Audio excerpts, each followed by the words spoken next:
Welcome to another episode of Corporate CPR, where we breathe life back into your organization, projects, and processes, giving you insights to recovery and avoiding corporate mortality events. Today, we'll be talking about trends in customer service, and joining us to contribute to the conversation is Jose Herrera. Welcome. Hi, how are you? It's great to be here today. Yeah, thank you. I'd love to hear more about, your background and your journey to getting here today. Perfect. So I'm the CEO and co-founder of Horatio. We are a next generation customer experience outsourcing firm working with over 65 different brands across e-commerce, fintech, and marketplaces. And we have a team of over 800 people that we work together with all these brands to provide amazing customer experience. Oh, So we that's like to call ourselves a true extension of the organizations that we work with and allow them to focus on what they do best and hire Horatio to do the rest. Oh, it's fantastic. So, when I think about customer experience, obviously it's really a competitive point for companies because if the customers don't feel valued, then there's usually a lot of alternatives. How do you look at the value of customer service, or how do you kind of quantify that to companies? In our mind, customer experience defines the reputation of every brand that we work with, and that's how people should think about customer experience. We've done a lot of research, and we've noticed that over 80% of customers do value customer experience and having that amazing treatment from the brands that they love and care about. So we see that if you focus a lot on your customer experience, that will obviously translate into additional revenue generating opportunities. And also, your biggest source of referrals are your current customers. So, keeping them happy and having them come for more is critical in order for you to grow your business. So, we like to think about customer experience as the key pillar of every company's strategy. And I think that it's very important to define what that means for you and how you want to include that as part of your organizational culture, because that's going to really define who you'll be known as a brand. And so, obviously customer experience can look different in different industries, but there's underlying themes. So when you say customer experience, what are some of those key elements that you're talking about?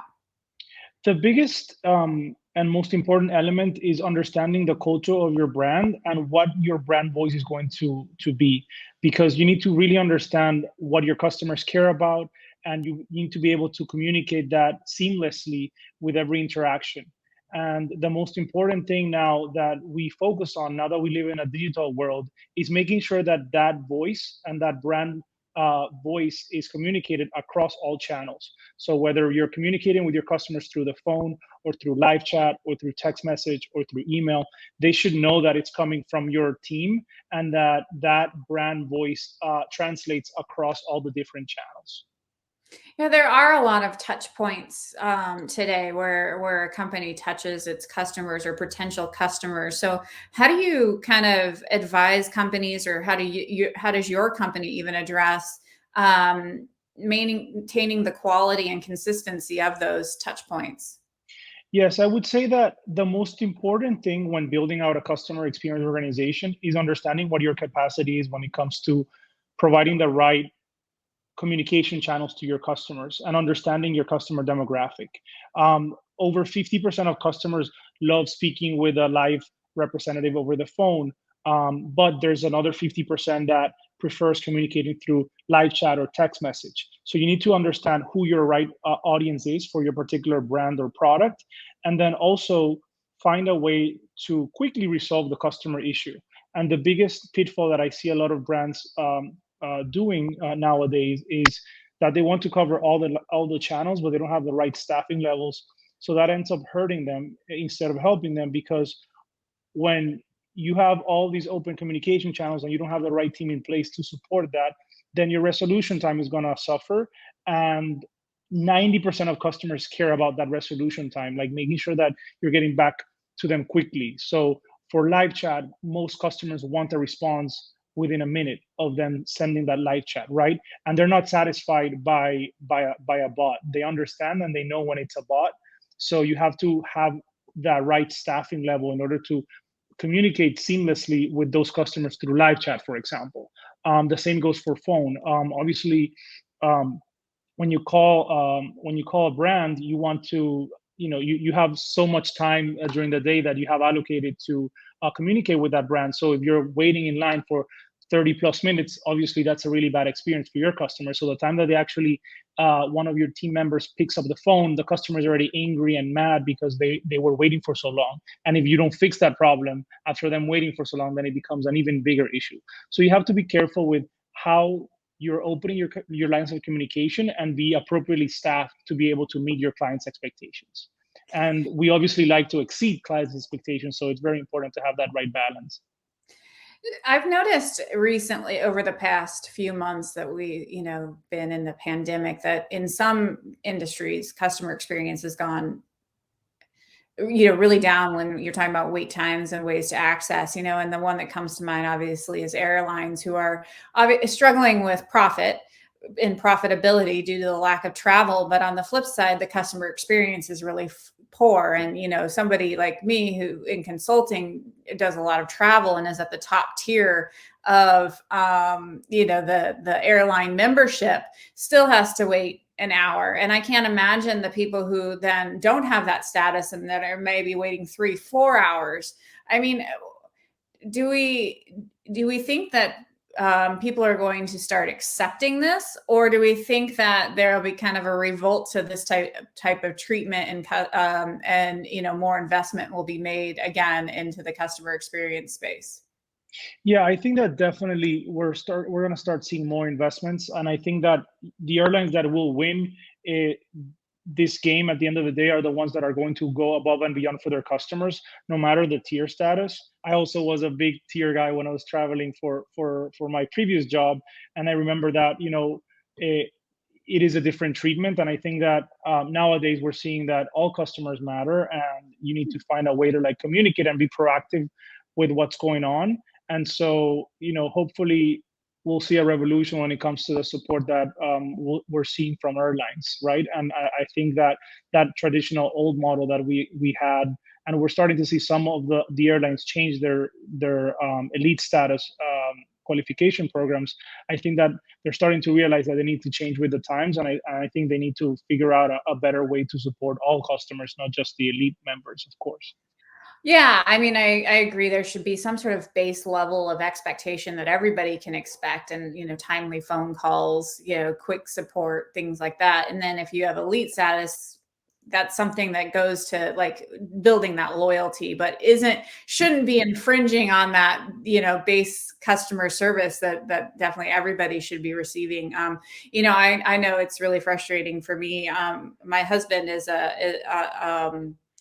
has status on a different airline, and sometimes I have to travel that airline, and I will call in with his number I because do the same. yeah, because during the pandemic, this company actually would say, "Sorry, we're busy," and just it would hang up. There wasn't even a hold. I couldn't even hold for 5 hours. Like it Yeah. was this recalling in, and like that leaves so much, I mean, uncertainty into what your plans are and what's going to happen, that makes it really uncomfortable, as a consumer. And so, yeah, I would leverage his to be able to cut through the line. And I think there's definitely a lot of opportunity for automation and finding ways for the airlines in particular to walk customers through a different way of approaching flight changes, fees, and all of that, right? I think that the majority of the reasons why we call airlines is because we want to make a change, want to change our plans. We don't want to pay that fee that you're charged when you're doing it yourself. So I think that figuring out, some way or mechanism to fix those exceptions to the rules for when customers want to make change with no fees, and find other alternatives that make it easier for the customer, so that you don't have to call to get that exception, right? I think that's the biggest thing that we're seeing with airlines nowadays, and I'm sure that a lot of them are working on new technology, but obviously it takes time. Yeah. And so what are, maybe looking at the struggles that have been happening in the airlines, what are some lessons there then that we can transfer to other industries, so that they don't encounter those same challenges? I think over communicating has been one of the biggest lessons of the pandemic, making sure that your customers are aware of what's going on, particularly with e-commerce brands. We are seeing a lot of delays when it comes to shipping. We're seeing a lot of issues come with products coming from China, with the supply chain issues that we're seeing at a global scale, and with labor shortages across the United States. So being able to communicate to your customers that you're working on their order, that there's a minor delay because of XYZ issues, finding ways to incentivize them not to be disappointed with the delay, and providing some incentives, whether it's through a gift card or a discount or a coupon for the next order they purchase. I think that those are some of the key wins that we've found ourselves that have worked with some of our customers. And like I said, I think over communicating is the biggest thing that we've seen, and obviously continuing to train your team to understand your brand voice and continuing to be empathetic when communicating with customers. And so those are some of the things that we are seeing that has translated into some success stories for some of the clients that we're working with. Yeah, and there's some organizations where the front line, the customer service people are not the ones actually generating any money. We talked about airlines; most of those sales are done, online. So those people are dealing with usually problems or, like you said, changes that need to happen. You think about a lot of ordering of products, a lot of that's happening online. So again, the customer service representatives are there to help with challenges. Phone companies would be another great example. You're not calling unless you're trying to deal with something. So where I'm headed is those don't hit the revenue directly, right? You don't get direct sales from that. You can obviously get add-on sales and things, but you're protecting. It's kind of a revenue protection, right? You're protecting people from leaving or being dissatisfied with your company and product. So where I'm headed with this is, what are your thoughts on trying to figure out, is there a magic number of what amount of your investment should be in customer experience and kind of those overhead type expenses of just making sure that your customers are going to stay loyal because they had a good experience? Yeah, no, I think that, in our experience, the customers that come back for more, this spans both products and services. The majority come because they have a good they've had a good experience with the brand or company that they worked with. They felt that the quality of the service that they received was beyond what they were expecting. And so I think that it's hard to quantify, and this depends on the industry that you're in. But I think that the biggest number that you should look at is what is the percentage of repeat customers that are coming back because of a good customer experience. And you can measure that through NPS scores, through satisfaction scores, and really work with your revenue team to understand how that amazing experience translates into upselling or recurring revenue for your business. So it's not necessarily just about e-commerce. This spans other industries, including airlines as well, and hotels. And so I think that you should definitely focus on how can you continue to exceed expectations from a customer service standpoint, and understand that your biggest source of revenue are existing customers, because, like I said, they will continue to refer their friends and families if they had a good experience, right? So I think that you need to make sure that you have that defined from day one, and understanding that your culture as an organization should revolve around your customer, right? And making sure that they're happy and satisfied and come back for more. One of the other things that, I do a lot of traveling, and customer service is different from country to country. And I find that the US customer service is very in favor of the customer. Like when you talk about return policies and things like that. In other countries, it's a little less accommodating, I guess would be the word, for, returns and exchanges and things like that. So, but I've also worked in like Target and all the way up to like your high end retailers before, and those return policies and everything are different as well because the margins are different. I'm just curious if you have any thoughts around how to balance like taking care of the customer versus protecting your company and the integrity of this of what you do. Like from you can't give away the business because that's Of not taking course. care of anybody. Yes, you have to over communicate your return and exchange policy from day one when you start talking to customers, regardless of the industry. I think that setting the boundaries up front is very important so that customers understand that when they purchase your product, there was a disclosed communication of what that policy was. I think that it's very valuable for your product team to understand why the customers are returning the products. So obviously, always getting a picture for evidence to understand like what the issue was and why they're returning it. And if it falls under one of the categories that you're able to provide a refund, obviously um, go for it and do it, because at the end of the day, you need to keep the customer happy. But to your point, you need to find that right balance of making sure that the customers are not abusing of your policy and keeping track of that. And I think that that is why the customer experience departments are so important, because that's how you track data and that's how you understand what is happening with your customer base. If you see a customer that's a repeat offender and is purchasing different products and getting returned, then there's a pattern here, right? So that is something that you can only track if your customer experience team is set up correctly and you are looking at the right data from day one and from the beginning, right? Yeah. So what are some of those key, I guess, things that companies should be tracking from a customer experience sort of perspective? I mean, not just talking about returns, but like holistically, Yeah. when you go with a client, what are kind of those top things you're like, we've got to start tracking these? The first thing that we like to track is the first response time and the resolution time. So how quickly are you getting back to your customers? How quickly are you resolving the issue? Then you need to understand how satisfied are your customers? So sending those NPS surveys after you service them, or measuring satisfaction scores through also another type of survey. Those are some of the key metrics that you should be focused on from day one. And based on that, you should understand that that comes with a certain level of staffing needs that you have to include as part of your business model for the year, right? And as part of your budget, and understanding what how that translates into additional revenue generating opportunities, and also how your sales projections translate back into additional customer inquiries.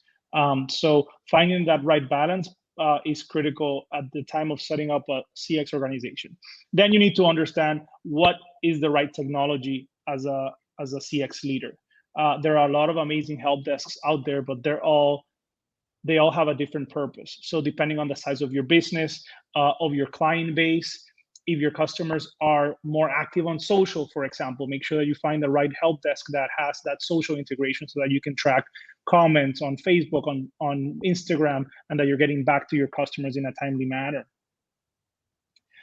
So those are some of the things that you're looking at on the help desk side, right? And then you have to also understand that there are other tools that you can leverage more on the AI side of things to also streamline some of the things that can make your team on the customer service side more efficient, right? So easily accessing order information through a tracking system that can easily plug and play, so you can just copy paste it into the email that you're sending to your customer, for example. So those are some of the things that you need to understand. And then the last thing, which is the hiring piece of the puzzle, which is very important for us, is either depending on whether you decide to build your CX team in-house or work with a partner like ourselves that builds dedicated teams for every brand that we work with.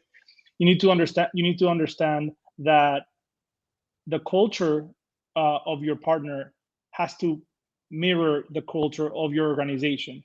That is a key part of our hiring process. When we go out and hire for fit, we need to make sure that they can relate to the brand that they're going to be providing the service for, right? So making sure that your team understands what your brand voice and tone is and how that should be communicated back to the customers is the most important part when it comes to recruiting and hiring for an amazing CX organization. So we focus a lot on culture. I think that's very key.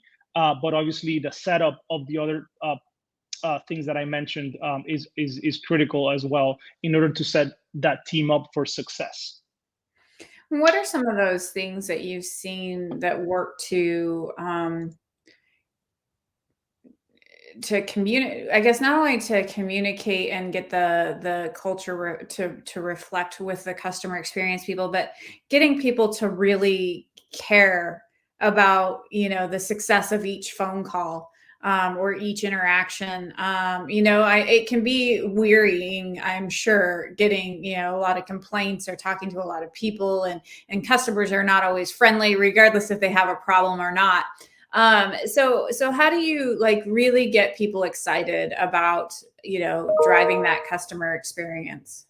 Yeah, I mean, obviously, customer experience is not an easy job, and you need to have very thick skin to be able to provide service and deal with difficult customers. So obviously, that's something that is very important. We're looking at for a team that you want to build in a customer experience department. I think that um, aligning your team to understand the brand and also be a user of that brand, for example. So having that some sort of affinity to that particular brand that they're going to be servicing, some that in our experience is very important. And then coaching and training the team to understand the basics of providing an amazing customer experience, right? Not relying so much on templates or macros and not being that impersonal. I think that nowadays a lot of brands are relying on macros and canned responses, and that tends Mm. to translate into a very impersonal experience for the customer. So adding that personal touch to each interaction is very important, and that obviously comes with a lot of training and coaching and feedback sessions with your team so that they understand what is the right way to communicate with the customers, and then also aligning the team with incentives, right? So recognizing them for the amazing work that they do, recognizing your top leaders within CX with some form of recognition for providing, for having like the highest satisfaction score, for example, or for being the top a leader in the leaderboard, for example, for amazing resolution time. So some of those things are some things that we play with all of our clients to make sure that we are incentivizing the CX associates with the right tools to motivate them to provide an amazing experience. And I think it also comes down to like culture again, like making sure that you're treating your employees within CX as one of the, if not the most important asset of your organization, but one of the biggest drivers of moving your organization forward. So making sure that you're treating them with respect, recognizing their work, and also providing them with a lot of feedback and updates, because they're the first line of defense. So whenever you're rolling out a new product or feature, they should be aware of that before anyone else, because customers are going to come to them, not the product team, right? So having that open line of communication between your CX organization and the rest of the divisions is critical for amazing success in terms of going above and beyond for your customers. Mm. And so one of the things where you were talking that made me think about is how the how much do we empower our customer service representatives? Because I think one of the really frustrating thing, you were talking about the canned responses, and you get this, sorry we can't help, sorry we can't help, and you're like, don't you see how insane this role is? I'm not trying to defraud you. This is, maybe it's a unique situation, something, right? And like, there's no critical thinking, put on the situation. Or if there is critical thinking, people feel like their hands are tied, and maybe they are from a corporate perspective. Like, how do we empower people and, well, one, teach them critical thinking, and then empower them so that they can do something when it makes sense?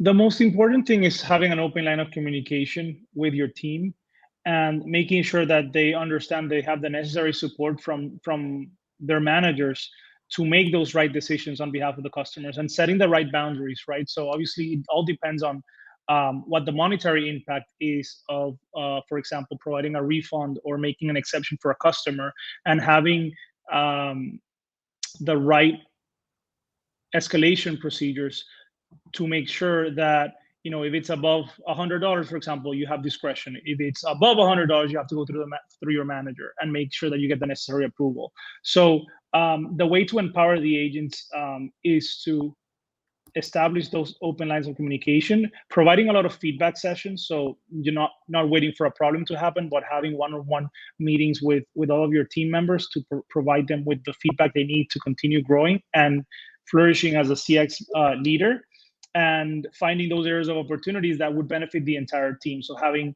breakout sessions where they all exchange ideas. And that is something that we focus a lot as part of our culture, is making sure that all of our team members understand that they're all valued members of the organization, and that they have that open freedom to communicate their ideas and ask questions when needed. So that is something that we work together with our managers to make sure that they're delivering that to the rest of their team members. And that is also another interesting segue into our office design, because we designed the offices with that in mind, with that feeling of openness, to make sure that you're not in a cubicle, that you're communicating directly with your team members. So the way that we design our offices is centered around communication and collaboration. So everyone sits in round tables where they're communicating and they're exchanging ideas, and they can easily ask their team members and rely on them when they have a difficult situation with a client. So that has also helped us define the culture as an organization, and that also translates into better service for our customers, and obviously better service for their end customers as well. And so what are some of the tools that you've seen? You mentioned a couple, and just expand on it though, to keep the customer experience team trained and always kind of growing. You talked about some of these roundtable discussions, but what other tools do you use, or have you seen used, that are successful? Yes, I think investing in a robust quality assurance technology is critical.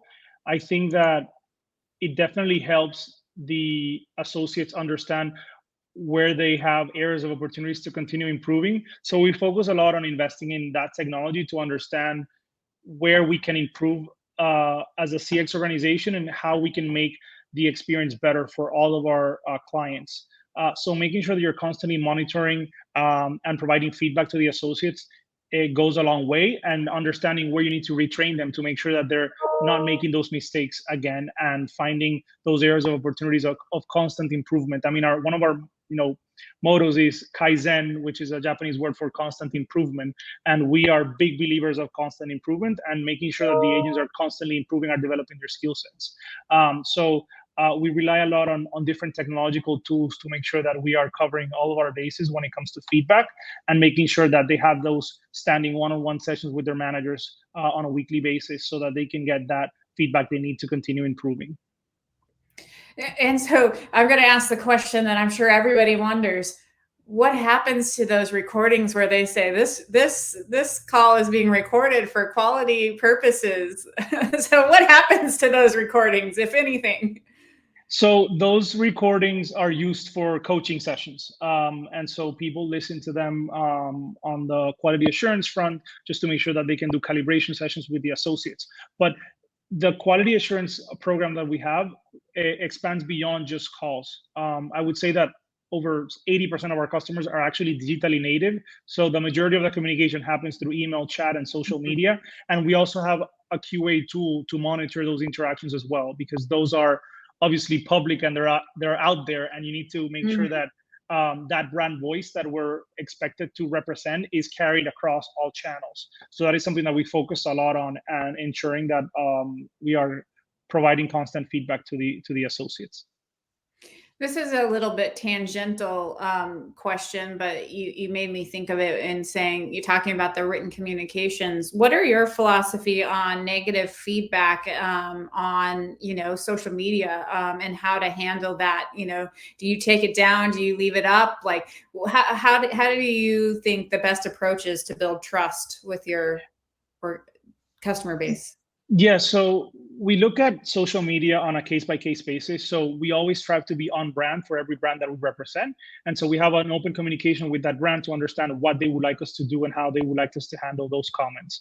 So some brands obviously prefer that we take that, and for the majority of them, we prefer to take that conversation offline and make sure that we can find a resolution with that customer offline.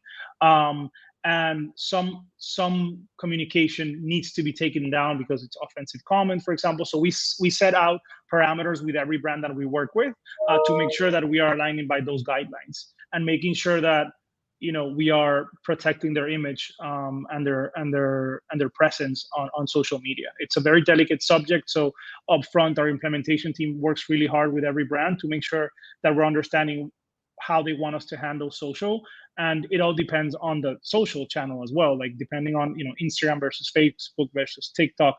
It all depends on how we are managing that, and moderating that content is key. So we typically have a social media champion within each brand that we work with to make sure that they are disseminating those guidelines, because they constantly change and evolve, and that is something that we are constantly monitoring to make sure that we are abiding by those guidelines. Okay. Yeah, no, that makes sense. Well, what have we missed here? Like, are there any other facets of customer experience that like companies should really be thinking about, in order to be successful and have a successful program? Yeah, I think that the most important thing, and I think we've already touched about this, is making sure that your team is really bought into your culture, because that's how you set yourself apart from other brands. And also making sure that you are being very open when it comes to communication, because you need to really inform the team of what's going on within the other divisions, because like I said, CX is the first line of communication, and that is something that is very important for us as CX leaders to understand what's going on with product or with manufacturing or with IT that can impact us as a CX organization, right? That is very important, because a lot of those things can have significant consequences for the company itself if they are not communicating that to the right department. Makes sense. Well, we've talked a lot of great things. What are like the three things you'd leave with our listeners? And it can be, you can restate what you've already said if you want, because I know, like you said, culture is really important. But Yes. What are your kind of three final thoughts then to share with the audience? So what I would say is, number one, define your culture and understand who your ideal customer is and how you want to service them. Number two, your people are your most important asset, so make sure that you value them, especially such a difficult department as customer experience, because they are, like I said, the first line of defense, and they're constantly dealing with very difficult conversations. So making sure that you listen to them, that you treat them with respect, and that you're recognizing their efforts is very critical. And I would say number three, make sure that you're really focused on innovation and understanding how to continue to improve across the organization, but most importantly through your customer experience in terms of technological advancements when it comes to tech, and also making sure that you are constantly monitoring for those pitfalls that I mentioned in terms of quality, and especially on social, which is one of the biggest pillars that we focus on when we set up a CX team for our clients. No, that's great. No, great tips. So Jose, this has been a really good conversation. If people wanted to find you or learn more about what your company does, what are the best places to connect with you? Yeah, so the best place to connect with us is online. So we are at hirehoratio.com, And like I mentioned before, we are the trusted partner for some of the fastest growing startups and enterprises in the world. We build out dedicated teams that provide customer support and other back office functions. And we pride ourselves in leveraging CX as a true revenue generator for the brands and companies that we service. We're also on Instagram at Hire Horatio, and we are also on LinkedIn at Hire Horatio as well. Well, sounds great. Thank you so much for your insights today. My pleasure. Have a great day. Thanks. And to our audience, until next time, keep your organizations healthy.